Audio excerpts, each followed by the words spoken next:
Continuamos con la segunda parte de educación cívica segundo. Ya. Estamos viendo acerca de los derechos, ¿no? De los derechos tanto de la primera, la segunda generación y la tercera generación. Como se darán cuenta, todas nos, digamos, no es que se plasmaron de ahí nada más, sino que poco a poco vieron varias teorías, ¿no? Para poder crear todo el reglamento.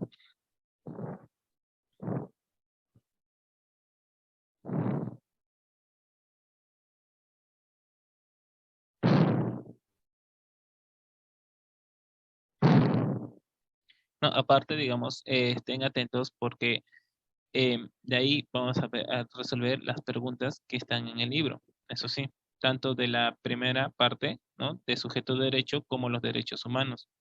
Sí, espero que le hayan alcanzado el libro, ¿no?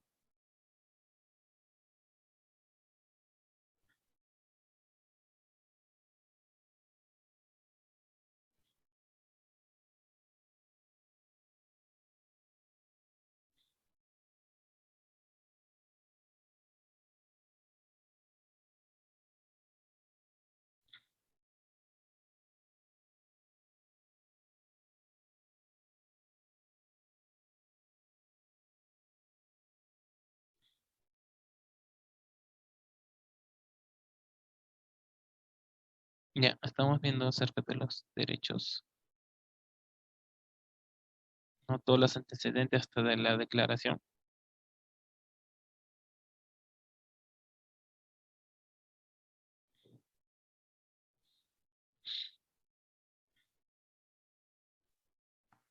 A ver,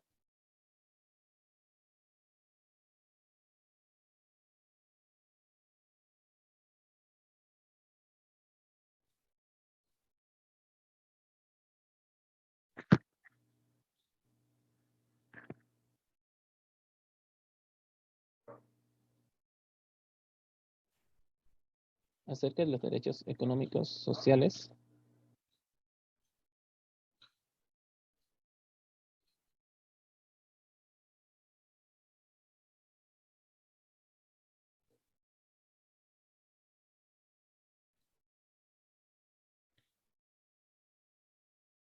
A ver, según la Declaración Universal de los Derechos Humanos, no, es un documento adoptado por la Asamblea General de las Naciones Unidas en su resolución 217A, el 10 de diciembre de 1948 en París, que recoge en sus artículos, en sus 30 artículos, los derechos humanos considerados básicos debido a la falta del consenso internacional que existía en ese momento sobre la obligatoriedad de proteger y respetar los derechos humanos. El documento no logró ser formalizado como un tratado internacional obligatorio para todos los estados firmantes y se limitó a una declaración que fuera tomada como un ideal orientativo para la humanidad. 3 décadas después se alcanzó un consenso internacional suficiente para establecer la obligatoriedad para los estados de proteger los derechos humanos al entrar en vigor los pactos internacionales de derechos humanos, que, junto con sus protocolos opcionales y la Declaración Universal de los Derechos Humanos, comprende lo que se ha denominado como Carta Internacional de Derechos Humanos. Sí, parece muy redundante, ¿no? Bueno, en la lenta evolución histórica de los derechos, es a partir del siglo XVII cuando empiezan a contemplarse declaraciones explícitas con base en la idea contemporánea del derecho natural. Inglaterra incorpora en 1679 a su constitución la Habeas Corpus y la Bill of Rights, Declaración de Derechos. En Francia, como consecuencia de la Revolución Francesa, se hace pública en 1879 la Declaración de los Derechos del Hombre y del Ciudadano. En 1927 entra en vigor la Convención sobre la Esclavitud de 1926, que prohíbe la esclavitud en todas sus formas, los llamados Códigos de Malinas, que abarcan la moral internacional de 1937, las relaciones sociales 1927, las relaciones familiares y el Código de Moral Política en 1957, son intentos parciales de la conciencia pública por regular una seguridad mínima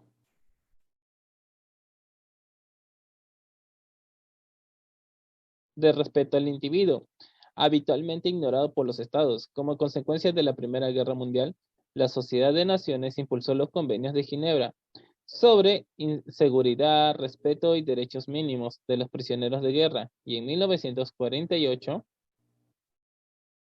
tras la Segunda Guerra Mundial, la Asamblea General de las Naciones Unidas aprobó el documento titulado Declaración Universal de los Derechos Humanos, conjunto de normas y principios, garantías de la persona frente a los poderes públicos.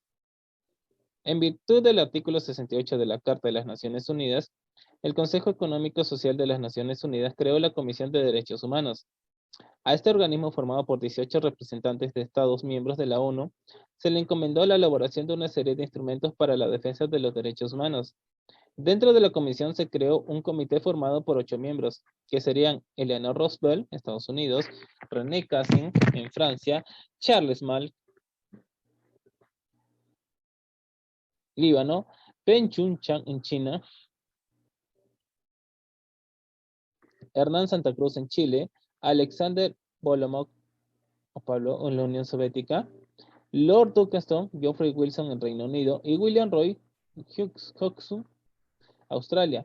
Fue también de especial relevancia la intervención de John Peters Campion, de Canadá, director de la División de Derechos Humanos de la ONU. El proyecto de declaración se sometió a votación el 10 de diciembre de 1948 en París y fue aprobado por los que entonces eran los 58 Estados miembros de la Asamblea General de la ONU, con 48 votos a favor y las 8 abstenciones de la Unión Soviética, de los países de Europa del Este, de Arabia Saudí y de Sudáfrica. Además, otros 2 países miembros no estuvieron presentes en la votación. La abstención sudafricana puede ser vista como un intento de proteger un sistema de apartheid, el cual violaba claramente varios principios de la declaración. La abstención de la delegación saudí se debió principalmente a su inconformidad con 2 artículos. El 16, matrimonio sin discriminación y con consentimiento de los cónyuges, y el 18, derecho a cambiar de religión. Las abstenciones de las naciones comunistas se centraban en el hecho de que la declaración no condenaba específicamente el fascismo y el nazismo. Sin embargo, Eleanor Roosevelt atribuyó dicha abstención a la inconformidad con el artículo 13, derecho a salir del país libremente. Así fue la votación. Votos a favor: Afganistán, Argentina, Australia, Bélgica, Birmania, Bolivia, Brasil, Canadá, Chile, China, Colombia, Costa Rica, Cuba, Dinamarca, República Dominicana, Ecuador, El Salvador, Estados Unidos, Etiopía, Filipinas, Francia, Grecia, Guatemala, Haití, Holanda, India, Irak, Irán, Islandia, Líbano, Liberia, Luxemburgo, México, Nueva Zelanda, Nicaragua, Noruega, Pakistán, Panamá, Paraguay, Perú, Reino Unido, Siria, Suecia, Tailandia, Turquía, Uruguay y Venezuela, en la que fueron los votos a favor, mientras que las abstenciones fue Arabia Saudita, Bielorrusia, Checoslovaquia, Polonia, Sudáfrica, Ucrania, Unión Soviética y Yugoslavia. Y los ausentes fue Honduras y Yemen. Y los votos en contra, ninguno. O sea, digamos, prácticamente a favor tuvieron más que alguno en contra. La Declaración Universal de los Derechos Humanos fue escrita por representantes de todo el mundo, con el propósito de ser un ideal común para todos los pueblos y naciones. En su contenido establece que los derechos fundamentales que deben preservarse alrededor del mundo se componen con un preámbulo y 30 artículos que recogen derechos de carácter civil, político, social y económico. El preámbulo, disculpen que venden papaya, pero a ver.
Ya se fue ya.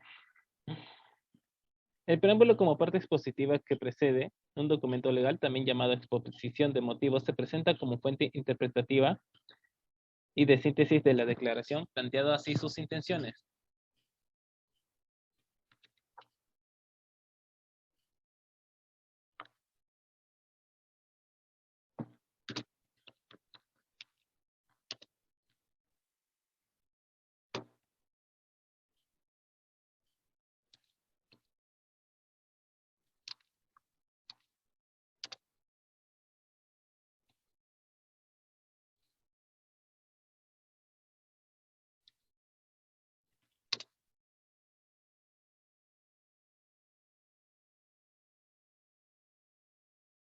En su contenido presentan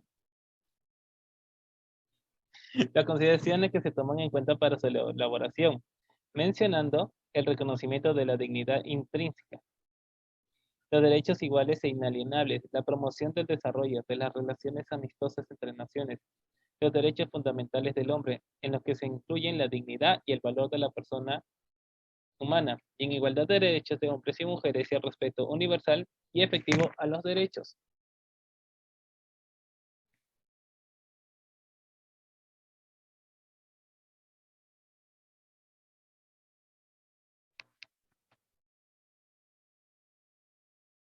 Se proclama la presente Declaración Universal de los Derechos Humanos como modelo ejemplar para todas las naciones con el fin de que se promueva mediante la enseñanza y la educación el respeto a estos derechos y libertades y que se asegure su reconocimiento y aplicación efectiva.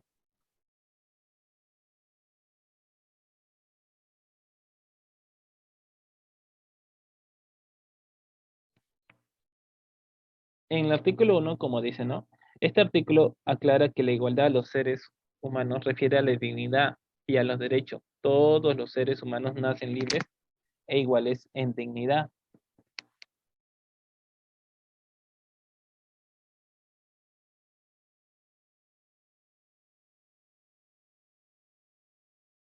¿Sí? Todos somos iguales, como he dicho. A ver, ¿no? ¿O alguna duda ahí? Como dice, todos los seres somos libres e iguales en dignidad y derechos, dotados como estas de razón y conciencia. Deben comportarse fraternalmente los unos con los otros. Toda persona tiene los otros derechos y libertades proclamados en esta declaración, sin distinción de alguna, ¿no? Raza, color, sexo, idioma, religión, opinión política o de cualquier otra índole, origen nacional o social, posición económica, nacimiento o cualquier otra condición. Además, no se hará distinción alguna fundada en la condición política, jurídica e internacional del país o territorio de cuya jurisdicción dependa una persona, tanto si trata de un país independiente como de un territorio bajo la administración fiduciaria. ¿Sí? A ver. Ya del 3 al artículo 3 al 27, ¿no? Eh, recogen derechos de carácter personal, ¿no? Establecen derechos fundamentales de las personas, bueno, derecho a la vida, a la libertad y a la seguridad. Tenemos todo ello, ¿en serio? Sí, tenemos todo ello. Derecho al reconocimiento de persona jurídica, personalidad jurídica en el artículo 6. Derecho a la igual protección ante la ley en el artículo 7. Derecho al recurso efectivo entre tribunales competentes en el artículo 8. Derecho a ser oído públicamente y con justicia ante el tribunal, bajo las condiciones de plena igualdad. Derecho a la presunción de inocencia. Se plantean exclusiones que buscan los derechos humanos. Nadie estará sometido a la esclavitud, en el artículo 4. Nadie será sometido a torturas ni penas o tratos crueles. Nadie podrá ser arbitrariamente detenido, preso ni desterrado. Nadie será condenado por actos u omisiones que en el momento de someterse no fueron delictivos según el derecho nacional o internacional. Tampoco se impondrá pena más grave que la aplicable en el momento de la comisión del delito. Los artículos 12 al 17 recogen derechos del individuo en relación con la comunidad, derecho a circular libremente y a elegir su residencia en el territorio de un Estado, derecho a salir de cualquier país, incluso del propio y a regresar a su país. En el artículo 13, derecho a buscar asilo y a disfrutar de él en caso de persecución, derecho a la nacionalidad, derecho sin hacer restricción alguna a casarse y fundar una familia, Derecho a la propiedad individual y colectivamente. ¿Ya ven?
Ya que digamos los artículos 18 al 21 engloban los derechos de pensamiento, de conciencia, de religión y de libertades políticas. Toda persona tiene derecho a la libertad de pensamiento, de conciencia y de religión. Este derecho incluye la libertad de cambiar de religión o de creencia, así como la libertad de manifestar su religión o su creencia individual y colectivamente, tanto en público como en privado, por la enseñanza, la práctica, el culto y la observancia. Todo individuo tiene derecho a la libertad de opinión y de expresión. Este derecho incluye el de no ser molestado a causa de sus opiniones, el de investigar y recibir informaciones y opiniones y el de difundirlas, sin limitación de fronteras por cualquier medio de expresión.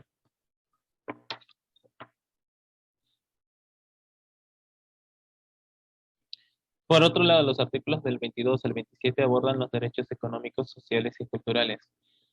Toda persona tiene derecho a un nivel de vida adecuado que le asegure, así como a su familia, la salud, el bienestar y en especial la alimentación, el vestido, la vivienda, la asistencia médica y los servicios sociales necesarios. Tiene asimismo derecho a los seguros en casos de desempleo, enfermedad, invalidez, viudez, invalidez, vejez u otros casos de pérdida de sus medios de subsistencia por circunstancias independientes de su voluntad, según el artículo 25, inciso 1. Toda persona tiene derecho a la educación. La educación debe ser gratuitamente, al menos en lo concerniente en la instrucción elemental y fundamental. La instrucción elemental será obligatoria. La instrucción técnica y profesional habrá de ser generalizada. El acceso a los estudios superiores será igual para todos, en función de los méritos respectivos. En el artículo 26, inciso 1.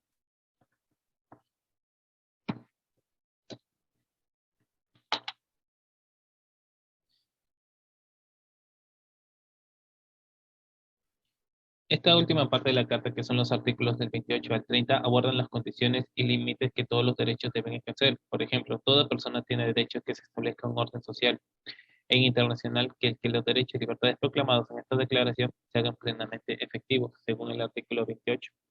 No, léanlo, digamos, ¿y dónde está eso? En la Constitución Política del Perú. Sí, en la Constitución Política están presentes los derechos. Sí, por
Ya, a ver.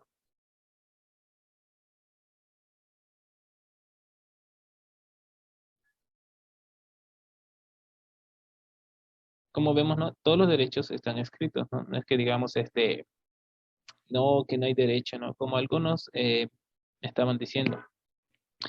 Aunque no es un documento obligatorio vinculante para los estados, sirvió como base para la creación de las dos convenciones internacionales de la ONU, el Pacto Internacional de Derechos Civiles y Políticos y el Pacto Internacional de Derechos Económicos, Sociales y Culturales, pactos que fueron adoptados por la Asamblea General de las Naciones Unidas en su resolución 2200-A de 16 de diciembre de 1966. Sigue siendo citada ampliamente por profesores universitarios, abogados, defensores y por tribunales constitucionales. Asimismo, el texto adquiere rango constitucional en algunos países, como es el caso de Argentina. Aprobar o desechar tratados concluidos con las demás naciones y con las organizaciones internacionales y los concordatos con la Santa Sede. Los tratados y concordados tienen jerarquía superior a las leyes. La Declaración Americana de los Derechos y Deberes del Hombre, la Declaración Universal de Derechos Humanos, en las condiciones de su vigencia, tienen jerarquía constitucional, no derogan artículo alguno de primera parte de esta Constitución y deben entenderse complementarios de los derechos y garantías por ella reconocidos. Solo podrán ser denunciados en su caso por el Poder Ejecutivo Nacional, previa aprobación de las dos terceras partes de la totalidad de los miembros de cada Cámara. Los demás tratados y convenciones sobre derechos humanos, luego de ser aprobados por el Congreso, requerirán el voto de las dos terceras partes de la totalidad de los miembros de cada Cámara para gozar de la jerarquía constitucional.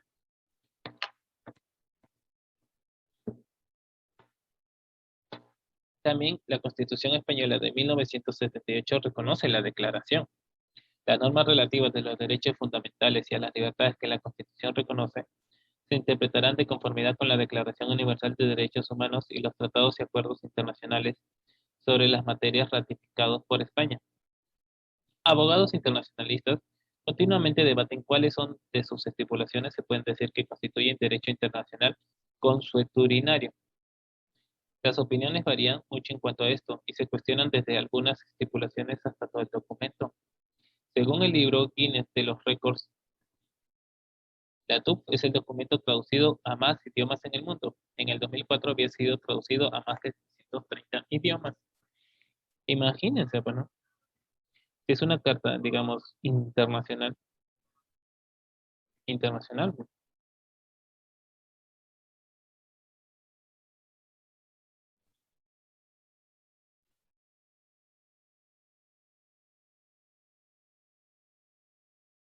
La Declaración Universal de los Derechos Humanos Emergentes surge de un proceso de diálogo de diversos componentes de la sociedad civil, organizado por el Instituto de Derechos Humanos de Cataluña, en el marco del Foro Universal de las Culturas Barcelona 2004, y titulado Derechos Humanos, Necesidades Emergentes y Nuevos Compromisos. El 2 de noviembre de 2007, en el marco del Fórum de Monterrey, es aprobada la TU, TUE, o sea, Declaración Universal de Derechos Humanos Emergentes, en la cual suponen una nueva concepción de la participación de la sociedad civil, dando voz a organizaciones y agrupaciones nacionales e internacionales que tradicionalmente han tenido poco o ningún peso en la configuración de las normas jurídicas, como las ONG, los movimientos sociales y las ciudades, frente a los retos sociales, políticos y tecnológicos que plantean la globalización y la sociedad global.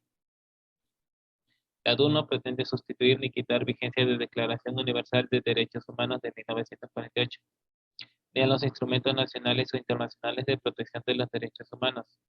Más bien pretende actualizar, complementar, responder a los retos de la sociedad global y actuar como complementos desde el punto de vista de la ciudadanía participativa.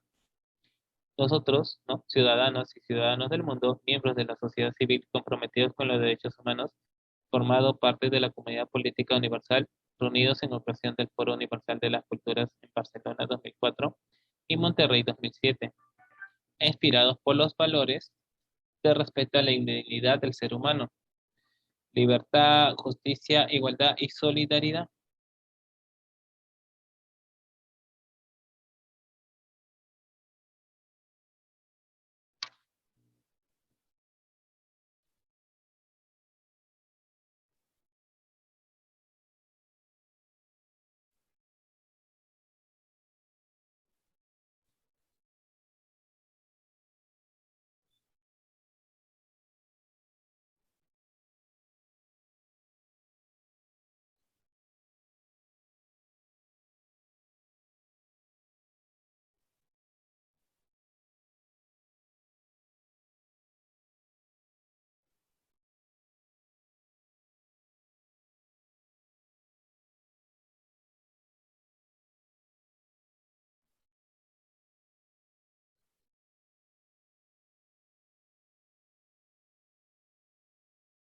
No, a ver.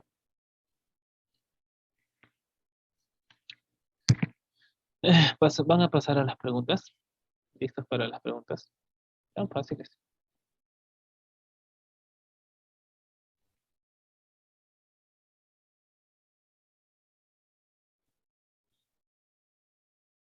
Sí, todavía queda tiempo. Va.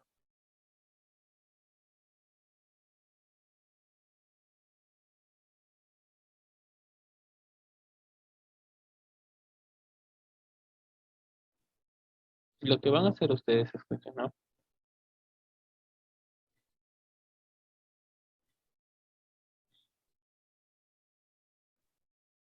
Como ustedes tienen el libro, ya, van resolviendo más que todo desde la primera parte, ¿no? Más que todas las actividades en educación cívica son cuestionarios, ya. Van a responder, ¿no? Todos esto en la página, si no me equivoco, es la página número 4. No, 4 no, 5, 6, 6, 6, 6, 6, 6, 6, 6, sí, 6, de la página 6, donde dice, considerado como el centro de derechos y deberes. Marcan, bueno, es la persona humana, sujeto de derecho, la persona natural, la persona jurídica, organizaciones no inscritas. ¿Cuál de los siguientes no es un atributo de la persona? El estado, el nombre, la capacidad, la asociación, el patrimonio. La capacidad de ejercicio se adquiere desde el momento del nacimiento, de la concepción, que se adquiere mayoría de edad, que se obtiene un título, de la inscripción en el registro civil. Ya, van marcando más que todo. Son evaluaciones, ¿no? Si tienen alguna duda o alguna pregunta, ya, yo voy a estar acá para no responder sus dudas. En caso, digamos, profesor, no funciona mi micrófono, normal, lo puedes escribir por el chat, ya, y yo te voy a responder.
A ver, no.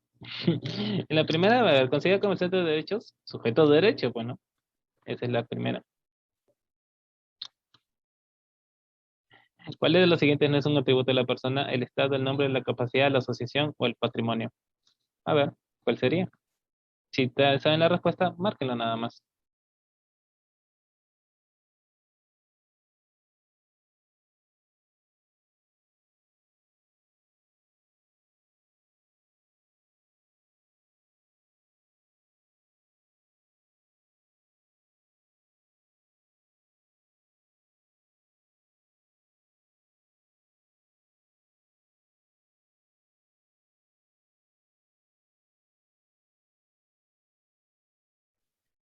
Tres, la capacidad de ejercicio se quiere desde el momento. Uf, eso sí les dije.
Ya, a ver, ¿no hay ninguna duda? Ya, ¿sí, no?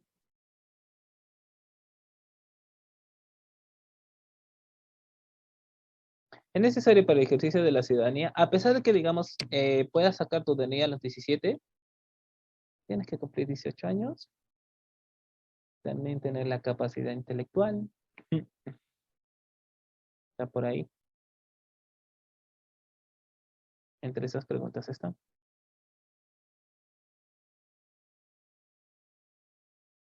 La ciudadanía, a qué edad puedes tú, ¿no?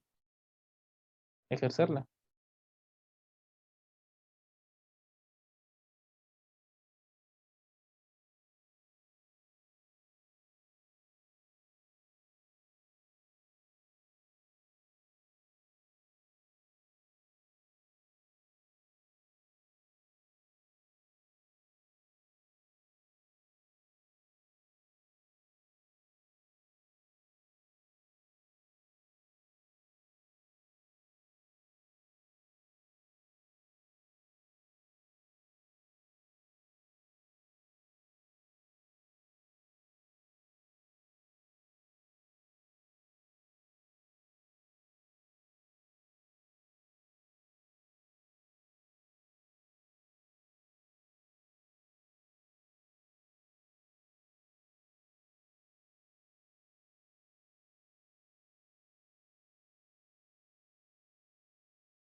Después de haber hecho esas 10 preguntas, pasan a hacer, ¿no? La actividad domiciliaria.